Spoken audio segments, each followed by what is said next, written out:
What's up, everyone, and we are going to be unboxing Shadows of Mordor on the Xbox One. Woo! And it even comes with some BS DLC or whatever. Go figure. I don't understand. Like, I know it's a pre-order bonus, but if I pre-order the damn game and I have the disc and it's sealed, why do I have to go through the trouble of typing in some code or, downloading extra shit? I mean, when you get a game, you already have to wait like 40 minutes just to install it on the Xbox. Not to mention updates that might be out for that.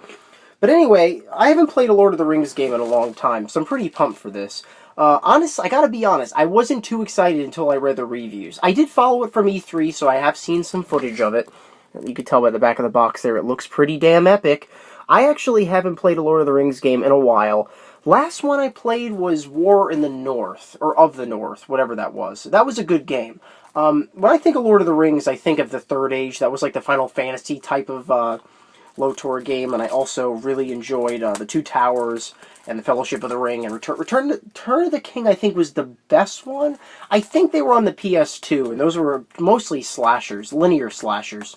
They just involved going from point A to point B, leveling up your character. I think there were levels to level up your character. I know the Third Age there were levels, because that was technically an RPG. But this one is different. They use something called the Nemesis system, and apparently it allows you to bend enemies to your will using some mind control. And you can also basically have a really unique playthrough. And every playthrough is going to be different. Like if you die or something by an enemy, they could rank up to like captain or general. And the next time you verse them on the battlefield, they'll have this like interesting dialogue segment where you go to fight them and get your rematch, and vice versa. If you go to kill them, then they'll recognize that, or, they might come up and have a scar on their face after you've taken them out. Things like that, I don't really understand. I guess I won't until I play it, but it looks like a really interesting system. It's made by Monolith Games, the people that put out Condemned Criminal Origins and Fear 2, so you know that they know how to make good games.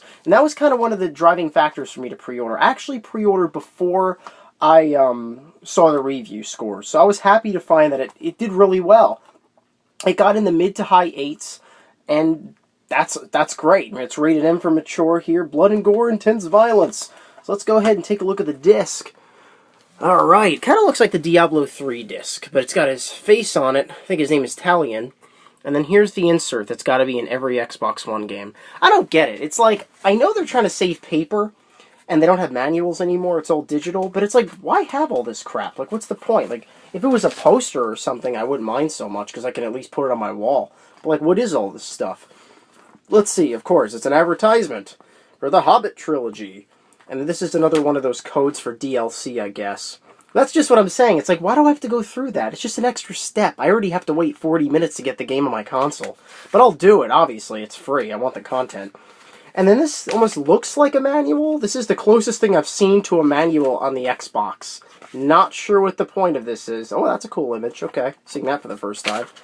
So yeah, I miss manuals, I gotta be honest. I would collect them if they were still in existence, but they're not really in existence anymore. But yeah, so that's Shadows of Mordor. I'm going to do a couple videos on it, like I do with any new game I do unboxing for. So if you guys are thinking of picking it up, stay tuned for my Should You Buy video. I'm going to be doing some gameplay footage. Should be in, I think, 900p on the Xbox One. I don't think it hits 1080. But they didn't release the review code for the Xbox, so it might be low. But it still looks incredible, and I'm excited to check it out, because I'm a huge Lord of the Rings fan, and we're going to see if this is as good as the ones I remember from my childhood.